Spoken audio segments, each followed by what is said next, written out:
O tesouro escondido dentro da mente. Você já parou para pensar que passamos a vida inteira treinando para tudo, menos para lidar com a própria mente? Aprendemos a somar, escrever, dirigir, usar máquinas e até enviar foguetes para o espaço. Mas ninguém nos ensinou a controlar a avalanche de pensamentos que nos atormenta quando deitamos para dormir. Vivemos em um mundo de excesso de informação, mas de escassez de sabedoria. Somos capazes de construir prédios gigantescos, mas não conseguimos sustentar a paz dentro de nós. Estamos cercados de gente, mas cada vez mais afogados em ansiedade, depressão e solidão. A verdade é simples e dura. A maior batalha da sua vida não acontece no trabalho, nem nas ruas. Ela acontece aqui dentro, na sua mente. É silenciosa, invisível, mas é lá que você vence ou perde o jogo da existência. O problema é que nunca houve uma escola que nos ensinasse a decifrar os códigos da inteligência. Nenhuma disciplina nos preparou para lidar com rejeições, transformar perdas em aprendizado ou proteger nossas emoções das frustrações inevitáveis da vida. Por isso, tantos se tornam especialistas em fora, mas analfabetos em dentro. Mas existe um caminho. Essa jornada mostra que inteligência não é apenas lógica, nem acumular informações. É a capacidade de administrar emoções, filtrar pensamentos e dar sentido à vida. É aprender que não existem atalhos, não há truques mágicos, só existe reflexão, disciplina e coragem de encarar o próprio mundo interior. Ao longo desta caminhada, você vai entender por que tantas pessoas brilhantes se autodestroem e também descobrir como pessoas comuns conseguem transformar dor em força e perdas em recomeços. Cada capítulo é um passo rumo a esse tesouro escondido, a capacidade de dominar sua mente e, com isso, mudar sua vida. Esse canal está só começando e cada like e cada inscrição fazem uma enorme diferença.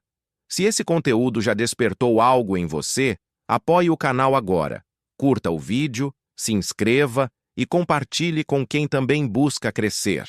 Juntos, vamos espalhar esse conhecimento e transformar vidas. Muito além da lógica. Pense em uma cena simples. Um homem comum, aparentemente racional, alguém que poderia estar na fila de um mercado ou preso no trânsito. Ele parece calmo, seguro, dono de si. Mas basta uma palavra atravessada, um olhar de desprezo ou uma crítica inesperada, e ele perde o controle. Explode em raiva, diz coisas que não gostaria e depois passa dias se arrependendo. Essa pequena cena revela uma verdade profunda. A inteligência humana vai muito além da lógica. Durante a vida, aprendemos que ser inteligente é decorar fórmulas, resolver problemas matemáticos ou tirar boas notas. Mas de que adianta todo esse conhecimento se não conseguimos lidar com a própria ansiedade? De que vale ser um orador brilhante se em casa não sabemos dialogar com quem amamos? O que importa dominar teorias complexas se somos incapazes de controlar um acesso de raiva diante de uma crítica? A verdadeira inteligência não está apenas no raciocínio lógico, mas na forma como administramos emoções e damos sentido à vida. A mente humana é um universo vasto, dividido em camadas. No inconsciente, ficam registradas memórias e traumas em frações de segundo. O eu deveria atuar como gestor desse caos, orientando pensamentos e sentimentos. E, por fim, há a camada visível, que se expressa em nossos comportamentos. Mas, na prática, muitas vezes não somos gestores. Somos passageiros, levados por forças internas que nem sempre compreendemos. Por isso, tantas pessoas brilhantes, admiradas e cultas vivem atormentadas. Por fora, parecem fortes, mas por dentro enfrentam inseguranças, ansiedades e impulsos que não conseguem controlar. A mente pode ser a nossa maior aliada, mas também pode se transformar em nossa maior prisão. Inteligência de verdade é aceitar nossa humanidade, aprender com os erros e ter coragem de recomeçar. Não se trata de nunca falhar, mas de transformar cada falha em aprendizado. Não é viver sem dor, mas aprender a usá-la como combustível para crescer. E assim, percebemos que a lógica por si só é insuficiente. Precisamos de algo maior. A capacidade de entender e treinar nossa própria mente, de modo que possamos escolher nossos caminhos com lucidez. É esse olhar mais profundo que abre espaço para compreender como nos tornamos quem somos. E por que tantas vezes nos sentimos perdidos em nossa própria história. A escola que nunca existiu. Quando olhamos para nossa trajetória escolar, lembramos de salas de aula cheias, professores passando fórmulas no quadro e alunos decorando conteúdos para repetir em provas. A escola nos ensinou matemática, gramática, ciências, mas esqueceu de algo essencial: nos ensinar a viver. Ninguém nos mostrou como lidar com frustrações, como administrar a ansiedade, como reagir diante de uma crítica injusta ou de uma perda inevitável. Aprendemos a somar números, mas não a somar experiências com serenidade. Aprendemos a competir, mas não a conviver. Saímos com diplomas, mas sem preparo para as dores e os desafios que a vida colocaria em nosso caminho. E é por isso que tantas pessoas, mesmo com currículos brilhantes, vivem presas em angústias silenciosas. Médicos e psicólogos, que conhecem a mente em teoria, muitas vezes não sabem cuidar da própria. Executivos que controlam empresas milionárias se perdem diante de crises emocionais. Estudantes que passam de ano com notas altas entram em pânico na hora de uma entrevista de emprego. Isso não é falta de inteligência, é falta de treinamento emocional. Vivemos um paradoxo cruel. Usamos protetor solar para nos defender dos raios do sol, mas não sabemos nos defender das críticas que queimam por dentro. Acumulamos informações, mas esquecemos de cultivar sabedoria.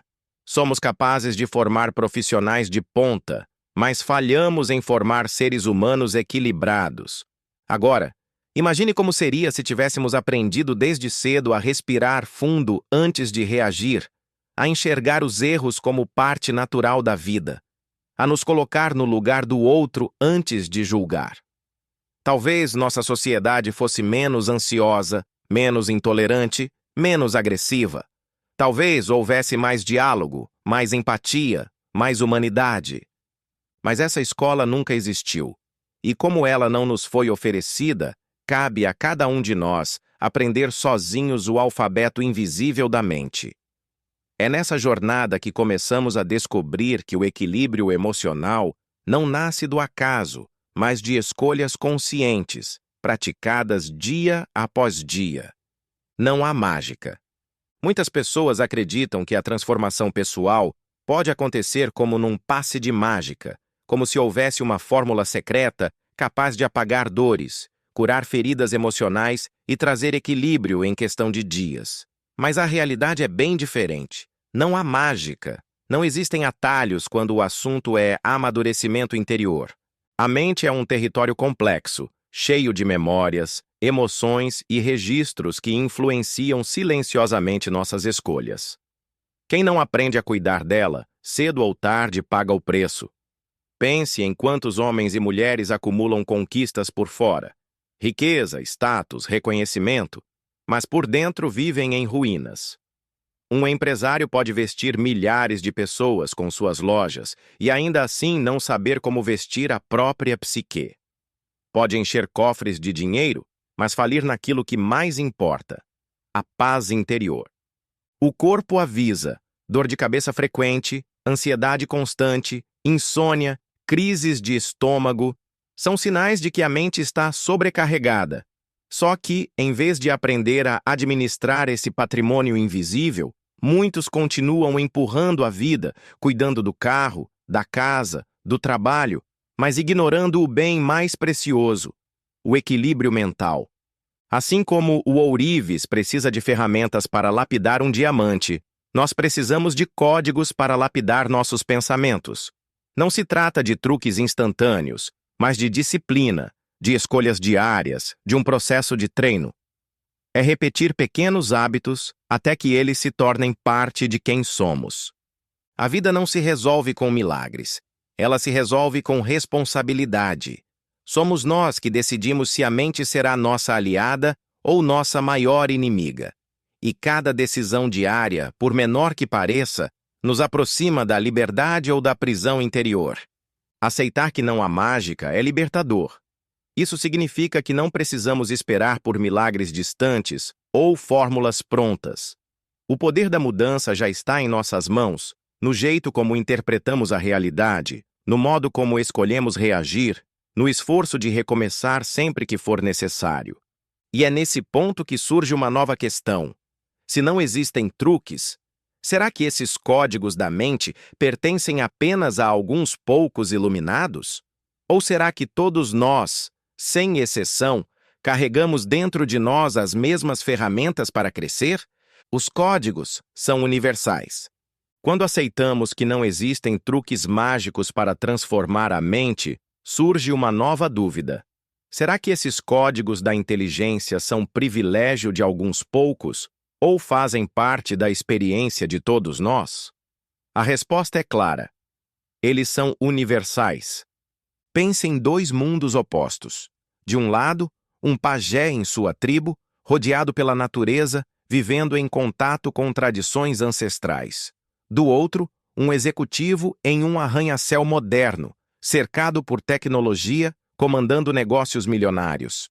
À primeira vista, não há nada em comum entre eles, mas quando se trata da mente, ambos enfrentam os mesmos desafios. Se o pajé não aprende a valorizar as pequenas alegrias do cotidiano, pode viver em tristeza e vazio. Se o executivo não sabe renovar suas emoções, pode dormir sobre fortunas e ainda assim se sentir miserável. A mente humana funciona como um sistema de janelas invisíveis. As janelas saudáveis, as chamadas lights, nos conectam à confiança, à serenidade e ao altruísmo. Já as janelas doentias, as killers, nos empurram para a ansiedade, o ciúme, a inveja e a raiva. Não importa a cultura, a origem ou a época, todos carregamos essas janelas dentro de nós. É parte da estrutura universal da psique. Talvez você já tenha sentido isso na pele. Basta uma palavra mal colocada, um olhar atravessado ou uma lembrança incômoda, e de repente sua mente se vê dominada por um turbilhão de emoções negativas. A razão até tenta argumentar, mas é como se o coração tivesse tomado o controle. Isso não é sinal de fraqueza, é apenas a forma como nossa mente opera quando não sabemos administrá-la. O verdadeiro desafio não é evitar as janelas ruins, mas escolher quais delas vamos alimentar. Diante de uma situação difícil, podemos deixar que a raiva ou o medo dominem, ou podemos ativar coragem, paciência e resiliência. Essa escolha não é automática, mas pode ser treinada. Assim como músculos crescem com exercício, a mente também se fortalece com prática e consciência. E aqui está um ponto crucial. Até mesmo os maiores gênios da história falharam em administrar essas janelas. Homens que transformaram a ciência, que mudaram o rumo da humanidade, foram derrotados pelo próprio mundo interior. Isso nos lembra que ser brilhante por fora não garante equilíbrio por dentro. É nesse cenário que entra a história de um dos maiores nomes da humanidade, Albert Einstein. Ele desvendou os segredos do universo, mas não conseguiu decifrar alguns dos códigos mais simples da vida emocional. Os códigos que Einstein não decifrou. Albert Einstein é lembrado como um dos maiores gênios da humanidade. Ele revolucionou a ciência, decifrou os segredos do espaço e do tempo e abriu caminhos que mudaram para sempre a forma como entendemos o universo. Mas, apesar de tudo isso, não conseguiu decifrar alguns dos códigos mais simples e fundamentais da mente. Einstein foi ousado, criativo, um mestre em pensar diferente. Sua intuição o levou a conclusões que pareciam impossíveis. Ele dominava a lógica, mas, quando se tratava da vida emocional, revelou fragilidades comuns a qualquer ser humano. O contraste mais marcante foi sua relação com o filho, que sofria de uma psicose grave. Internado em um manicômio, o menino foi deixado de lado por anos, enquanto o pai recebia prêmios e aplausos em todo o mundo. O homem que desvendou o cosmos não conseguiu se aproximar do universo íntimo da própria família. Esse exemplo mostra algo essencial. Não basta ser brilhante por fora se somos frágeis por dentro. A inteligência verdadeira não está apenas nos cálculos e teorias, mas na capacidade de administrar emoções, cultivar vínculos e lidar com nossas próprias sombras. Einstein estudou buracos negros que devoram planetas, mas não percebeu que dentro de cada mente também existem buracos negros invisíveis. Memórias dolorosas, medos, sentimentos que sugam nossa energia e esperança. E se até um gênio foi derrotado por esses abismos internos, o que dizer de nós, pessoas comuns? A grande revelação é que ninguém está imune. Todos temos zonas de sombra. Todos enfrentamos conflitos íntimos que nos desafiam diariamente. A diferença está em como escolhemos lidar com eles, se deixamos que nos consumam ou se buscamos códigos para nos libertar. E é nesse ponto que entendemos. A mente humana não falha apenas nos grandes desafios, mas também nas pequenas escolhas diárias. E quando não estamos atentos, caímos em prisões invisíveis, que limitam nossa liberdade e sufocam nossa inteligência. A primeira armadilha, o conformismo. O conformismo é uma das prisões mais silenciosas da mente. Ele não chega de repente, vai se instalando devagar, até transformar a acomodação em estilo de vida. O conformista não luta, não questiona, não reage. Ele aceita as circunstâncias como se nada pudesse ser mudado e, pouco a pouco, se acostuma a viver em frustração. É o jovem que, depois de algumas tentativas frustradas, conclui que não nasceu para vencer. É o profissional que se resigna com uma rotina sem sentido, repetindo todos os dias as mesmas queixas, mas sem coragem de mudar. É a pessoa que, diante de um relacionamento desgastado, se convence de que é assim mesmo e se cala, mesmo infeliz. O conformismo mata sonhos antes mesmo que eles tenham chance de nascer. Essa armadilha é traiçoeira porque parece confortável. Afinal, é mais fácil se render do que enfrentar o medo da mudança. Só que esse aparente conforto cobra um preço alto, rouba a criatividade, paralisa talentos e apaga o brilho da motivação. O conformista se torna espectador da própria vida, preso em desculpas e justificativas. Mas há também aqueles que se recusam a cair nessa armadilha. São os inconformados, que transformam dificuldades em combustível para crescer. Eles entendem que dor não é convite à desistência, mas sinal de que é hora de se reinventar. Essa diferença não está no que a vida oferece, mas no que fazemos com o que recebemos. E a reflexão é inevitável.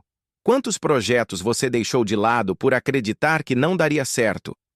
Quantos sonhos abandonou porque parecia tarde demais? Quantas vezes se convenceu de que não é para mim? Cada uma dessas frases é a linguagem do conformismo, e quanto mais repetida, mais se transforma em verdade dentro da mente. Reconhecer essa prisão é o primeiro passo para sair dela.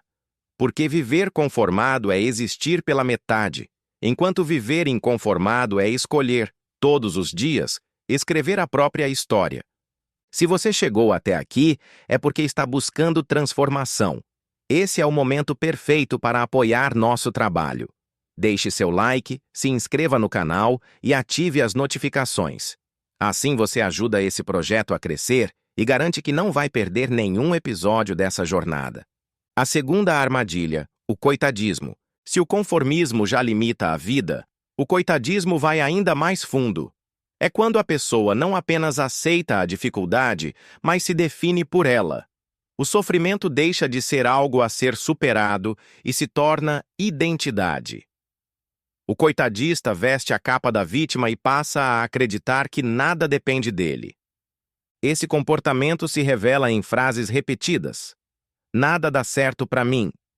A vida é injusta. Ninguém me ajuda. O coitadista não busca soluções, prefere exibir feridas para atrair atenção e compaixão. Por trás desse padrão, há um ganho invisível. Ao se mostrar indefeso, recebe cuidados e migalhas de afeto. Mas o preço é alto. Ele perde autonomia, liberdade e a chance de ser protagonista da própria história. O caso de Maria Lúcia, descrito por Augusto Cury, é um retrato dessa armadilha.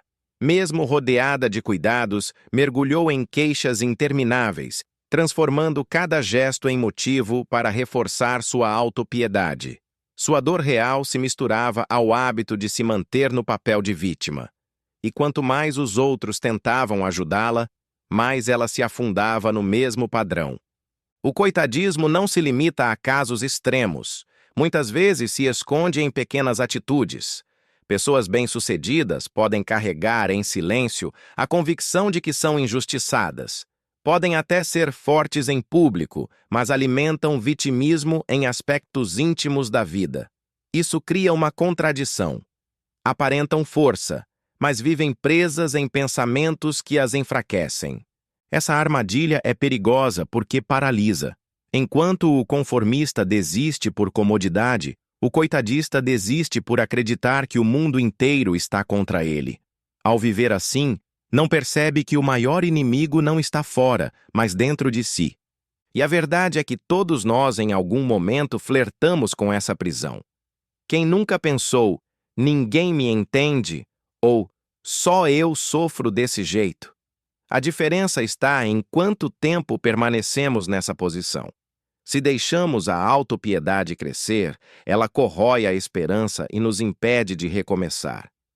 Reconhecer essa armadilha é fundamental, porque, enquanto acreditarmos que somos apenas vítimas, nunca seremos autores da nossa própria vida.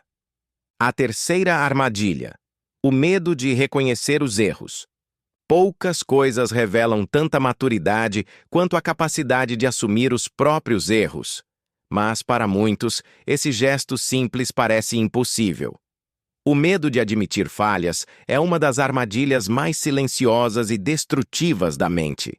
Ele nasce do orgulho e cresce alimentado pela vaidade. Quem cai nessa prisão prefere perder relações, trabalhos ou oportunidades a dizer um simples "eu errei". Justifica, cria desculpas, aponta culpados, mas evita olhar para si. O resultado é um ciclo cruel. Erra, nega, repete o erro. E enquanto isso, as pessoas ao redor percebem claramente a falha, mesmo que o indivíduo insista em escondê-la. Esse comportamento mina a confiança. O filho que nunca ouve um pedido de desculpas do pai cresce sentindo que sua dor não importa. O funcionário que vê seu líder transferindo responsabilidades perde motivação. O parceiro que convive com alguém incapaz de reconhecer falhas sente a relação enfraquecer. Não é o erro em si que destrói, mas a recusa em admiti-lo. Por que temos tanto medo de reconhecer? Porque fomos ensinados a acreditar que errar é sinônimo de fracasso. Na escola, fomos punidos pelos erros, ridicularizados quando dávamos respostas erradas. Aprendemos a escondê-los, em vez de transformá-los em aprendizado. Crescemos acreditando que assumir falhas nos diminui, quando na verdade nos engrandece. A realidade é outra. Apenas quem tem coragem de encarar seus erros consegue evoluir. Reconhecer não é sinal de fraqueza, mas de lucidez. Admitir é abrir espaço para mudar, fortalecer relações e amadurecer como ser humano. Quem se recusa a reconhecer erros vive como uma estátua, rígida, imponente por fora, mas vazia por dentro. Quem admite, constrói pontes e se torna mais forte. Porque só é possível crescer quando aceitamos que somos falíveis. A quarta armadilha: o medo de correr riscos. De todas as prisões invisíveis da mente, poucas são tão paralisantes quanto o medo de correr riscos. Ele transforma sonhos em ideias guardadas na gaveta, impede projetos de nascerem e faz com que muitas pessoas vivam como meras espectadoras da própria vida. Esse medo se disfarça em pensamentos recorrentes. E se eu fracassar? E se não der certo? E se eu não for bom o suficiente?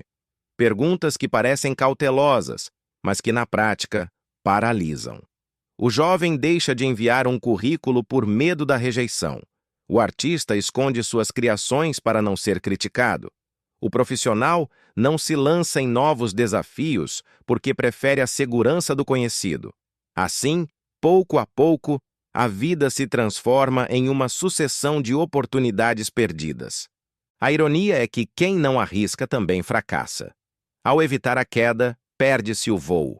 Ao recusar o novo, condena-se a repetir o velho. O maior risco não está em falhar, mas em passar pela vida sem nunca ter tentado. É claro que correr riscos não significa agir de forma inconsequente. Existe o risco inteligente, calculado, que considera obstáculos, mas não se rende a eles. O risco que exige coragem para enfrentar incertezas e disposição para aprender com os erros. Porque é justamente nas quedas que encontramos os degraus para subir mais alto. A história está cheia de exemplos de pessoas que ousaram arriscar. Inventores ridicularizados, líderes desacreditados, artistas rejeitados, todos enfrentaram derrotas antes de alcançar reconhecimento. Eles entenderam que o fracasso não define quem somos, mas faz parte do caminho. O medo de correr riscos é a última das 4 armadilhas da mente. Quando caímos nela, nos tornamos prisioneiros de uma vida inacabada, onde nada floresce porque nada foi plantado. Escapar dessa prisão é essencial para alcançar liberdade emocional e intelectual. E é a partir desse ponto que a jornada muda de direção. Depois de compreender as armadilhas, é hora de conhecer os códigos que libertam a mente e nos ajudam a viver de forma plena. O eu como gestor do intelecto. Depois de entender como as armadilhas nos prendem, entramos em uma nova etapa, os códigos que libertam. E o primeiro deles é a capacidade do eu de se tornar gestor do intelecto. A mente é como uma grande empresa. Todos os dias, pensamentos, memórias e emoções se acumulam como papéis sobre uma mesa. Se não houver organização, o caos se instala. O problema é que, para muitos, o eu não assume o papel de administrador, e os pensamentos acabam governando sozinhos, abrindo espaço para a ansiedade, o medo e a confusão. Ser gestor do intelecto não significa controlar tudo o que surge na mente. Não podemos impedir que lembranças dolorosas apareçam ou que preocupações surjam de repente. Mas podemos decidir como lidar com elas. Podemos escolher dar menos espaço ao que nos destrói e mais atenção ao que nos fortalece. É como estar diante de uma biblioteca. Não dá para retirar os livros ruins, mas dá para escolher quais vamos ler todos os dias. Esse código também nos dá poder para reinterpretar o passado. Memórias que antes eram feridas podem se tornar aprendizado. Um fracasso pode se transformar em experiência, uma perda em resiliência, uma dor em empatia. Não é apagar o que aconteceu, mas ressignificar para que não continue nos ferindo. Quando o eu assume a gestão, criamos janelas saudáveis na mente. Nelas ficam registrados pensamentos de confiança, coragem, esperança. São esses registros que nos sustentam nos momentos de crise. Sem esse papel ativo, a mente tende a abrir apenas as janelas doentias, que nos puxam para baixo com insegurança, inveja e ressentimento. Esse primeiro código é a base de todos os outros. Sem ele, não há autocrítica, não há resiliência, não há criatividade. É como construir uma casa. Se a fundação não for firme, nenhuma parede fica de pé. Assumir o papel de gestor do intelecto é decidir que não seremos reféns do caos mental, mas protagonistas do nosso próprio pensamento. E a partir dessa escolha surge o próximo passo: a coragem de olhar para dentro com honestidade. A autocrítica. Assumir o papel de gestor do intelecto nos dá organização mental. Mas, para que essa gestão seja verdadeira, é preciso exercitar a autocrítica, a capacidade de olhar para si mesmo com coragem e honestidade. Autocrítica não é autopunição. Não se trata de carregar culpas ou se castigar pelos erros. É o oposto. É aprender a enxergar falhas como oportunidades de crescimento. Quem pratica a autocrítica não precisa de máscaras, porque entende que errar é parte da vida e que admitir falhas nos torna mais fortes. Na ausência desse código, criamos ilusões. Pais que nunca pedem desculpas aos filhos, líderes que nunca reconhecem decisões equivocadas, parceiros que transformam discussões em disputas de poder. Eles acreditam estar protegendo sua autoridade, mas, na prática, estão enfraquecendo a confiança e o respeito ao redor. Exercer autocrítica exige humildade. É reconhecer que não temos todas as respostas, que nossas escolhas podem ferir os outros, que precisamos aprender constantemente. Quem aceita isso, desenvolve maturidade e abre espaço para relações mais verdadeiras. Esse código também é essencial para a convivência. Em um relacionamento, admitir que errou fortalece vínculos. Em uma equipe, reconhecer limites inspira confiança. No dia a dia, parar para refletir antes de reagir pode evitar discussões e transformar conflitos em aprendizado. Autocrítica é um espelho que mostra não apenas o que exibimos aos outros, mas aquilo que tentamos esconder de nós mesmos. E esse olhar interno nos permite distinguir entre emoções legítimas e exageros, entre escolhas sábias e impulsos passageiros. É nesse processo que crescemos como seres humanos. Sem autocrítica, permanecemos presos em círculos viciosos, repetindo erros. Com ela, nos tornamos capazes de aprender com cada passo, de evoluir a cada dia. E é justamente essa coragem de refletir sobre si mesmo que abre caminho para o próximo código. A resiliência, a arte de se levantar sempre que a vida nos derruba. A resiliência. A vida é cheia de quedas, perdas e frustrações inevitáveis. O que diferencia os que se levantam dos que permanecem no chão é a resiliência.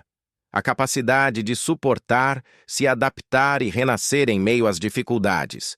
Resiliência não significa não sentir dor. O resiliente sofre, chora, se decepciona. Mas, em vez de se quebrar, encontra forças para se reconstruir. Ele transforma derrotas em degraus, fracassos em lições e obstáculos em combustível para seguir em frente. Esse código pode ser visto em atletas que treinam por anos, superam lesões e derrotas até alcançarem o pódio. Em pessoas que perderam quase tudo, mas encontraram dentro de si a coragem de recomeçar. Em histórias comuns de quem insiste, mesmo quando tudo parece perdido. A resiliência não nasce pronta, é treinada. Depende da forma como interpretamos a realidade. Uma queda pode ser prova de incapacidade ou oportunidade de amadurecimento. Essa escolha define se permanecemos vítimas ou se nos tornamos protagonistas da nossa história. Ela também está ligada ao modo como lidamos com nossas memórias. Muitas pessoas revivem o passado como feridas abertas, mas o resiliente aprende a reinterpretar. Ele reconhece a dor, mas a usa como fonte de aprendizado. Não apaga o que aconteceu, mas ressignifica para que o passado não seja prisão, e sim lição. Na prática, a resiliência traz serenidade. É como a árvore flexível que se curva ao vento sem se partir. Enquanto outras se quebram pela rigidez, ela resiste e floresce novamente quando a tempestade passa. Mais do que um escudo contra a dor, a resiliência nos torna mais humanos. Ela nos lembra de que não estamos sozinhos e nos conecta à dor dos outros. Essa abertura nos leva naturalmente ao próximo código, o altruísmo, a capacidade de enxergar além de nós mesmos e oferecer apoio a quem também luta para se manter de pé. O altruísmo. Depois de aprender a se levantar com a resiliência, surge um passo ainda maior: enxergar além de si mesmo. O altruísmo é o código que nos liberta do egoísmo e da indiferença, duas das maiores causas de sofrimento humano. Ser altruísta não significa esquecer de si, mas compreender que a vida ganha sentido quando compartilhada. É a capacidade de se colocar no lugar do outro, de sentir empatia por suas dores e de agir de forma genuína para ajudar. Pequenos gestos podem ter grande impacto. Ouvir alguém em silêncio, oferecer apoio num momento difícil, praticar paciência no trânsito, compartilhar conhecimento sem esperar retorno. Vivemos em uma sociedade que valoriza o individualismo. Medimos sucesso pelo que acumulamos, não pelo que transformamos. O altruísmo quebra essa lógica. Ele nos mostra que, ao cuidar do outro, também nos fortalecemos. A ciência já comprovou. Ajudar libera substâncias que reduzem o estresse e aumentam o bem-estar. Mas o maior benefício não é químico, é humano. Quem pratica o altruísmo descobre novas formas de se conectar e encontra significado onde antes havia vazio. Esse código também tem um poder curativo. Quando estamos mergulhados em nossos próprios problemas, ajudar alguém nos lembra de que não somos os únicos a sofrer. A dor do outro coloca a nossa em perspectiva e nos ajuda a lidar melhor com ela. Ao estender a mão, descobrimos que também recebemos apoio. É importante, no entanto, distinguir altruísmo de servilismo. Não se trata de se anular para agradar, mas de cultivar uma postura genuína de contribuição. Altruísmo é generosidade consciente, é a escolha de ser ponte em vez de muro, é reconhecer que todos carregamos lutas invisíveis. Ao praticar o altruísmo, ampliamos nossa visão, quebramos barreiras do ego e fortalecemos laços que dão sentido à vida. Esse olhar para fora prepara o terreno para outro código essencial: o debate de ideias, a arte de conviver com a diversidade, sem perder o respeito e a humildade de aprender com o diferente. O debate de ideias. O altruísmo nos ensina a enxergar o outro. Mas, para crescer em conjunto, precisamos aprender a dialogar. O debate de ideias é um dos códigos mais importantes da inteligência, porque abre espaço para que diferentes mentes construam juntas, em vez de se destruírem em disputas inúteis. Infelizmente, muitas vezes confundimos debate com briga. Tentamos provar quem está certo, em vez de buscar entendimento. Em casa, casais transformam conversas em disputas de poder. No trabalho, equipes gastam energia em vaidades, quando poderiam usar as divergências para inovar. O resultado é conflito sem aprendizado. O verdadeiro debate exige humildade. Significa admitir que nossa visão é apenas uma parte do todo. É ouvir sem pressa, considerar perspectivas diferentes e ter coragem de mudar de opinião quando necessário. É aceitar que discordar não é ofender, mas enriquecer. Ao praticar esse código, passamos a enxergar a diversidade de ideias como fonte de riqueza, não como ameaça. Crescemos quando somos confrontados com visões que desafiam nossas certezas. Sem debate, caímos no dogmatismo, acreditando que somos donos absolutos da verdade. E nada é mais perigoso para a mente do que acreditar que não há mais nada a aprender. O debate saudável transforma a convivência. Ele ensina a argumentar com clareza, a ouvir sem preconceito e a respeitar quem pensa diferente. Gera tolerância, expande horizontes e fortalece comunidades. Mas, para que esse código funcione plenamente, é preciso algo a mais: a capacidade de inspirar e encantar no diálogo. É aí que entra o próximo passo, o carisma, que torna nossas palavras e atitudes capazes de tocar os outros de forma verdadeira. O carisma. O debate de ideias nos ensina a dialogar, mas é o carisma que dá força a esse diálogo. O carisma não é um truque, não é manipulação. É a energia silenciosa que nasce da autenticidade, da coerência entre o que pensamos, sentimos e fazemos. Uma pessoa carismática não precisa de voz alta ou discursos ensaiados. Ela conquista pela presença, pela forma como olha, escuta e inspira confiança. É o professor que desperta paixão pelo aprendizado, o líder que motiva pelo exemplo, o amigo cuja simples companhia transmite calma e esperança. O segredo do carisma está na autenticidade. Quando não usamos máscaras, quando vivemos em alinhamento com nossos valores, naturalmente despertamos respeito. Essa coerência gera magnetismo. O carisma também cresce na empatia. Saber ouvir, se colocar no lugar do outro, comunicar ideias de modo que toquem o coração, não apenas a razão. Ao contrário do que muitos pensam, o carisma não é privilégio de poucos. Ele pode ser desenvolvido. Surge da simplicidade, da humildade, da capacidade de rir de si mesmo e de assumir vulnerabilidades sem medo. Quanto mais transparentes somos, mais confiança transmitimos. Mas é importante distinguir carisma de sedução. O sedutor pode atrair momentaneamente, mas sua influência é frágil porque se apoia em artifícios. O carismático, por outro lado, conquista de forma duradoura porque é verdadeiro. Sua presença continua ecoando mesmo depois que ele parte. Esse código é essencial em um mundo cheio de superficialidade. Ele nos lembra que conexões reais não se constroem com aparências, mas com autenticidade. E quando aliado à criatividade, torna-se ainda mais poderoso. Porque inspirar é importante, mas criar novos caminhos é o que realmente transforma a vida. É nessa direção que nos leva ao próximo código, a intuição criativa. A intuição criativa. O carisma nos conecta às pessoas, mas é a intuição criativa que nos permite abrir novos caminhos. Esse código é a capacidade de enxergar soluções onde ninguém mais vê saída, de conectar ideias distantes e transformar problemas antigos em possibilidades inéditas. A criatividade não é exclusiva de artistas ou cientistas.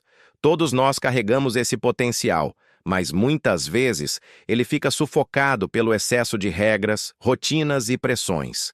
Desde cedo, somos treinados para repetir fórmulas e evitar erros.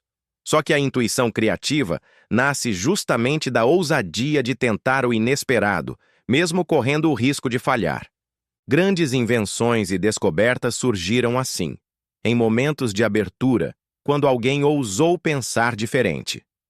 Mas essa força também se revela em pequenos gestos cotidianos. Está na mãe que encontra um jeito novo de acalmar o filho, no jovem que descobre uma forma diferente de estudar, no trabalhador que transforma uma tarefa mecânica em algo mais eficiente. A criatividade é o olhar fresco sobre o que parecia comum. A intuição criativa não é desordem. Ela pode nascer do caos, mas se organiza pela reflexão. Muitas vezes, o insight surge justamente quando relaxamos, porque a mente, livre da pressão, conecta pontos que antes estavam dispersos. É como se existisse um laboratório silencioso dentro de nós, pronto para revelar soluções no momento certo. Mas esse código precisa estar equilibrado com outro, o controle emocional. Sem ele, a criatividade pode se transformar em impulsividade, gerando mais confusão do que avanço. Para que as ideias floresçam, é preciso uma mente capaz de administrá-las, sem se perder na própria intensidade. A intuição criativa amplia nossa liberdade interior. Ela nos lembra que sempre há uma saída, mesmo quando tudo parece bloqueado. E quando caminhamos nessa direção, descobrimos que o próximo passo é aprender a proteger a emoção, a administrar sentimentos como combustível para a vida e não como prisão. O eu como gestor da emoção. Chegamos ao último código da inteligência, a capacidade do eu de ser gestor da emoção. Se os outros códigos nos ajudaram a organizar pensamentos, desenvolver resiliência, cultivar empatia e criar novos caminhos, é aqui que encontramos o eixo que sustenta tudo. Aprender a lidar com o que sentimos. A emoção é a força que colore nossas experiências. É ela que nos move, mas também pode nos paralisar. Quando não sabemos administrá-la, qualquer crítica se transforma em ofensa, qualquer frustração vira desânimo, qualquer atraso no trânsito explode em raiva. É como se a emoção assumisse o volante, enquanto o eu fica no banco de trás. Ser gestor da emoção não significa deixar de sentir. Tristeza, medo e raiva fazem parte da vida, mas, quando administrados, podem se tornar aliados. A tristeza nos conecta ao valor daquilo que perdemos, O medo nos protege de riscos reais, a raiva pode virar energia para lutar contra injustiças. O problema não são as emoções em si, mas o descontrole com que, muitas vezes, as deixamos dominar. Quando o eu assume a gestão, aprendemos a pausar antes de reagir, a refletir antes de falar, a transformar sentimentos em combustível para crescer, em vez de permitir que nos envenenem. Passamos a filtrar críticas, escolher batalhas e encontrar serenidade, mesmo em cenários caóticos. Esse código também protege nossa saúde. Em um mundo acelerado, onde pressões e cobranças são constantes, quem não administra emoções acaba adoecendo. O gestor da emoção encontra maneiras de se equilibrar. Seja em pausas conscientes, no diálogo honesto, em atividades criativas ou simplesmente atribuindo novos significados às situações. Conviver em sociedade também depende desse equilíbrio. Relações familiares, amorosas e profissionais se fortalecem quando aprendemos a reagir com lucidez. Às vezes, um silêncio evita uma briga, uma palavra calma salva uma relação, um gesto de compreensão restaura a confiança. No fim, ser gestor da emoção é conquistar liberdade interior. É descobrir que não controlamos tudo o que acontece, mas sempre podemos escolher como reagir. E essa escolha faz toda a diferença entre viver em guerra consigo mesmo ou construir uma vida com mais paz, presença e sentido. O verdadeiro prêmio. A jornada pelos códigos da inteligência não é sobre alcançar perfeição, mas sobre descobrir humanidade. Ao longo do caminho, vimos que a mente pode ser nossa maior aliada ou nossa pior prisão. Aprendemos que não existem atalhos mágicos, mas que existem escolhas diárias capazes de transformar a forma como pensamos, sentimos e vivemos. O gestor do intelecto nos ensinou a organizar pensamentos. A autocrítica nos mostrou a coragem de assumir falhas. A resiliência revelou que quedas não são o fim, mas parte do processo. O altruísmo abriu nossos olhos para o outro. O debate de ideias quebrou a ilusão de que somos donos da verdade. O carisma nos lembrou do poder da autenticidade. A intuição criativa mostrou que sempre há novos caminhos. E, por fim, o gestor da emoção nos ensinou que a verdadeira liberdade está em aprender a lidar com o que sentimos. Esses códigos juntos não prometem uma vida sem dor, prometem algo maior. A capacidade de transformar a dor em aprendizado, a perda em maturidade, o erro em crescimento. Ser inteligente de verdade não é nunca cair, mas levantar com mais consciência. Não é viver sem lágrimas, mas aprender a enxergar nelas sementes de força. O verdadeiro prêmio não está em ser admirado pelo mundo, mas em estar reconciliado consigo mesmo. Não é acumular títulos ou riquezas, mas viver cada dia com presença, coragem e significado. É descobrir que a mente, quando bem cuidada, deixa de ser prisão e se torna fonte de liberdade. Essa é a essência da inteligência. Não uma lógica fria, mas uma arte viva de pensar, sentir e amar. O maior tesouro não está fora, mas dentro de você, esperando para ser despertado. Agora que você percorreu toda essa jornada, eu tenho um pedido. Ajude esse canal a alcançar mais pessoas. Curta o vídeo, se inscreva e compartilhe com quem precisa despertar para a vida. Esse simples gesto pode ser o começo de uma transformação, não só para você, mas para muita gente que ainda está adormecida.